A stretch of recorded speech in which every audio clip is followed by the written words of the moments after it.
Welcome to the Deep Dive, where we take the source material you've shared, the dense research, the emotional articles, the business analysis, and pull out the critical knowledge you need. Yeah. Today, we're getting into the absolute chaos of human relationships as told through popular music lyrics. And we're asking a pretty surprising question. Which is, how does all that raw drama, all that heartache, translate into, well, cold, hard, Billboard chart supremacy? It's really a dual mission today, isn't it? It is. On one side, we're kind of like archaeologists of emotion. We're digging into these four really volatile relationship archetypes. The betrayed, the cheaters, the forbidden lovers, and then the reconcilers. And on the other side? On the other, we're immediately holding that messy, vulnerable stuff up against the quantifiable business side of music, the mechanics of the charts, sales metrics, lyrical trends over time. So it's the ultimate clash. High emotion versus relentless commerce. Exactly. You have tracks about devastation, heartbreak, even premeditated psychological revenge. Right next to detailed discussions of, album equivalent units and chart bundling rules. It's quite the contrast. Prepare for some truly surprising insights into how deeply your feelings and your streaming habits are actually linked. Okay, let's unpack maybe the most relatable experience of this whole dive. Yeah. Being used or cheated on. Yeah. We see this whole emotional spectrum here. And it doesn't start with rage, but with this deep vulnerability. Self-doubt. Right. You look at Camila Cabello's I Have Questions from 2017. Yeah. She really captures that feeling of the inquisitive girl, second-guessing herself, wondering if her ex ever truly cared. It's almost like she's apologizing for feeling played. It's that moment the mind just tries to rationalize the pain, that asymmetric love, you know? Yeah. The narrator accepts all his confusion, maybe hoping to fix what she sees as his brokenness. So that pain escalates fast. Oh, it escalates into just devastation. You see it in the Veronicas, You Ruin Me. The singer is just emotionally stripped bare by the infidelity and hopes, almost unforgivingly, that the affair was worth the destruction he caused. And pop culture is just so good at giving us anthems for that moment of clarity looking back. For sure. Taylor Swift's Dear John. Never confirmed, of course, but everyone assumes it's about John Mayer. Right. It has that lyric questioning if 19's too young to be played by your dark, twisted games. That's the power of it. Years later, the damage is still so clear. And then on the retaliation front, the early 2000s gave us Justin Timberlake's Cry Me a River. 2002, a classic. A total classic, fueled by his very public breakup with Britney Spears, and it just became the anthem for anyone who was taken advantage of finally getting the last laugh. What's so interesting, though, is how fury and self-blame can just collide in the same exact moment. Oh, absolutely. Take Beyoncé's Love Drought from Lemonade. It's in this sea of rage and revenge, but at the core of the song, there's this intense insecurity. She's asking, tell me, what did I do wrong? And then immediately corrects herself, oh, I already asked that, my bad. It's that messy internal collision of powerful fury and vulnerable self-doubt. It's so real. And if we look at the evolution of female retaliation, especially in country music, we see a huge societal shift. Kenny Wells' 1952 hit. It wasn't God who made Honky Tonk Angels. Sources call that the beginning of a slow rebellion. A slow rebellion is the perfect phrase. Because that song blamed the Honky Tonk Angels, the other women, for taking the men. It wasn't direct confrontation, just deflecting responsibility from the guy. Then you move forward to Loretta Lynn. You ain't woman enough to take my man. Okay, so that's more assertive. It is, but the assertion is verbal. It's a direct confrontation with the other woman to, protect her turf. The profound shift comes later, though. It mirrors that broader social empowerment of women. Exactly. When Carrie Underwood released Before He Cheats in 2006, the narrator is no longer just talking, she acts. He has a whole plan. A calculated plan to destroy the cheating man's truck. I mean, that is just overt defiance of how a decent woman was expected to behave. It showed the acceptable range of emotional response, even in mainstream country, had just blown wide open. And the sound was different for country, too. Totally non-traditional structures for the genre. That evolution from blaming the angel to literally taking a baseball bat to the headlights is a massive cultural indicator. But is that really empowerment? Or is it just, a cinematic rage that doesn't fix the core problem? It's cinematic catharsis for sure, but it reflects agency, the power to impose a consequence. And that agency extends to money, too. For sure. We see it in pop and R&B, Blue Cantrell's 2001 hit Em Up style, Oops. That was all about women using the cheating man's money to get back at him. Revenge comes in many currencies. It certainly certainly does. Moving from the betrayed to the triangle itself, we enter the most psychologically complex zone, forbidden love and infidelity. And the perspective of this single woman in an affair is particularly revealing. Whitney Houston's classic 1985 ballad, Saving All My Love for You, is just the perfect picture of this heartache. She's saving her emotional core for a man she can't have. It's all longing and internal conflict. And the sources note the rumor that the song was inspired by her supposed affair with Jermaine Jackson, which shows how these fictional scenarios can reflect real turmoil. Living that hidden life is just a constant gnawing pain. Yeah, and Little Mix with Jason Derulo captured the modern version of this in Secret Love Song. That lyric, why can't I hold you in the street? Why can't I kiss you on the dance floor? Oof. That's the core of it. The desire for public affirmation, which is impossible in an affair, that's the daily frustration. And psychologically, what is the cost of living outside of what they call mononormative? This expectation that relationships should be one-on-one. Right. The single woman in the affair often ends up accepting these emotional crumbs because she feels compelled to be in a couple, even a secret limited one. And she can't express her full needs or desires. She often takes on this caretaker and rescuer role. That sounds exhausting. It requires significant emotional work, just maintaining the status quo, hiding her needs, suppressing what she really wants. But the cheater isn't always untouched either. Not at all. Stevie Wonder's 1985 hit Part-Time Lover explores it from the male perspective. It went to #1. And the central tension is right there in the line. We are strangers by day, lovers by night, knowing it's so wrong but feeling so right. But the genius of that song is the twist. The narrator realizes he's not her only secret partner. When the man calls their exchange and won't leave a name. Yep. And that line, I guess that two can play that game, it just completely destabilizes his whole position. He's not the only one taking risks. That's brilliant. And you see the regret, too, in songs like George Michael's Careless Whisper. He said he wrote that as a teenager. Which is amazing.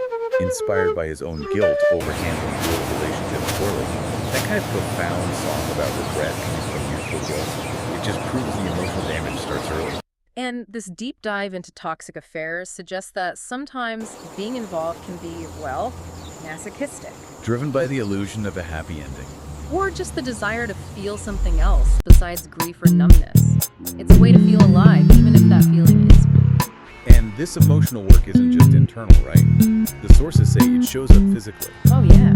The stress of leading a double life or accepting crumbs, it leads to migraines, high blood pressure. I think I saw something about patch rash. A clinical diagnosis of severe patch rash, yeah, due to the constant tension and pressure of the illicit relationship. Wow. Infidelity is even described in some psychological texts using terror-like language. It's called a threat to the very fabric of American social structure. But that's not a universal perspective. Not at all. I mean, Hillary Clinton reportedly told her husband's chief of staff during the Lewinsky scandal, there are worse things than infidelity. It's a good contrast. And to that point, we do see songs exploring non-monogamy without all the deceit. Right, like Mary McGregor's Torn Between Two Lovers. She acknowledges loving two people at once. Loving you both is breaking all the rules. And you see polyamorous themes pop up in other genres too. Yeah. You do. Snake River Conspiracies, You and Your Friend, touches on an unspoken triad. And the SOS Band's R&B track, Just Be Good to Me, also gets into the idea of multiple agreed-upon partners. Okay, so we've covered the destruction, the shame, the forbidden stuff. Now let's pivot to the attempt to salvage things. Seeking connection and repair. This is where the emotional pendulum swings back toward vulnerability. And that desperate, driving passion to save a relationship is just perfectly captured in Jasmine Sullivan's Need You Bad. The music itself reflects that tension, doesn't it? It really does. It has this kind of Caribbean bounce, but it's combined with these anxious, urgent drums. It just underscores how heart-wrenching and relentless that repair process can be. I think the biggest breakthrough moment is realizing you're fighting the wrong battle. Exactly. Alabama Shakes Don't Want to Fight. It captures that critical turning point. It's the realization of the difference between fighting for the relationship versus fighting pointlessly for pride, just to be right. Sometimes the most powerful move is just to drop the gloves. And the simple act of appreciation is so vital. Kirby's Loved by You reminds us of that.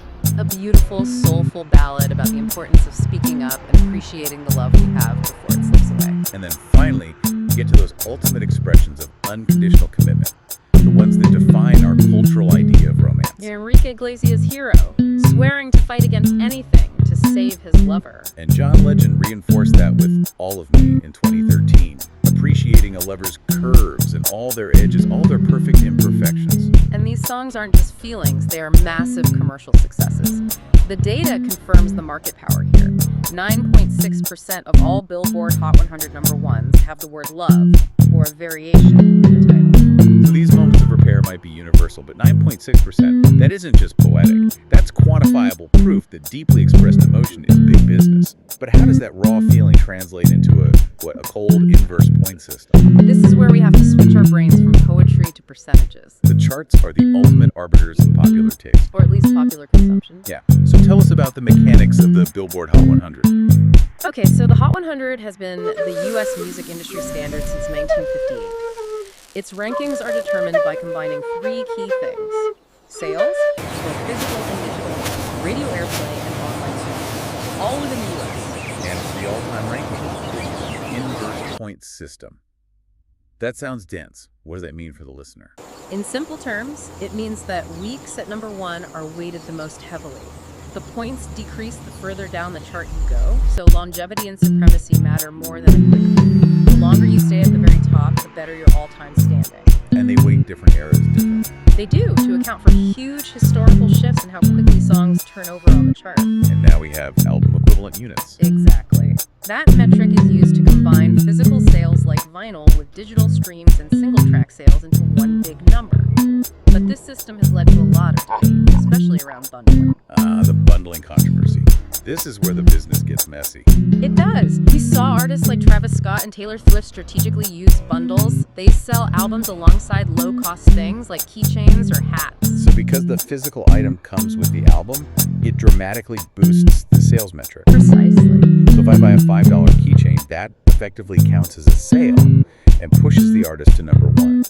And that could devalue a position earned just by organic radio play and streams. That is the exact critique. It's this ethical gray area where chart success can be optimized by maximizing merchandise sales. What about all the viral chaos we see on social media? If a song explodes in a viral challenge, do those millions of views count? That is a major misconception. Most social media view counts from, say, Instagram Reels or TikTok do not count toward the Hot 100. Right. The only video metric that might be counted is from content ID'd YouTube videos that are specifically registered to Nielsen SoundScan. It's a crucial technical distinction that a lot of people miss. Okay, let's pivot back to the words themselves.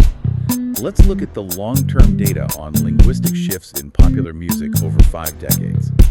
What's our collective lyrical mood? The data reveals a very clear, sustained trend. Over that 50-year period, from 1973 to 2023, there's been a significant long-term increase in stress-related language, overall negativity, and lyrical simplicity. So songs are getting more repetitive. More repetitive, yeah. Given that, I would have absolutely expected those negative trends to just spike after major societal shocks, like 9/11 or the pandemic. Did they? Surprisingly, no. And this is counterintuitive. Those negative trends did not amplify after those huge shocks. It suggests the music that people consumed most heavily during those crises served as comfort or distraction. Not a mirror of the stress. Exactly. People sought escape, not an amplification of their own anxiety in their playlists. That is truly fascinating. It's like a form of musical avoidance. But the data did capture one major linguistic curveball that reversed that long-term trend, right? It did. During the high-stress political period of the Trump presidency, lyrical complexity actually increased. That's a distinct deviation from the 5-decade trend towards simplification. Listeners were consuming music with more nuanced language during that specific high-tension cycle. Tying this all back to our main theme of love and relationships, the data confirms what we might feel instinctively. Which is that the use of the word love has been steadily decreasing in popular music lyrics over the decades. So it creates this fascinating summary. On one hand, we've got these messy, raw, devastating emotions, and the attempts to repair them, and that still fuels the industry. Right, but on the other, the charts measure the cold, quantifiable success of that emotional output. And the long-term data shows we are linguistically pulling away from defining those experiences with the simplest, most powerful word. It creates a tremendous disconnect. Music consumption clearly reflects public mood, especially in uncertain times. Yet the lyrical trends show a definite shift away from an overt positive expression like love. It certainly does. And that raises a huge question that we want to leave with you, the listener, to think about. Given that the data shows the use of the word love is decreasing, while lyrical complexity went up during a high-stress political period, what does that tell us about the state of emotional expression in pop culture today? Are we getting more complex in how we talk about sadness and anxiety? Or are we just becoming more guarded, less willing to use that four-letter word to define our complicated, messy experiences? That is definitely food for thought. Thank you for diving deep with us. See you next time.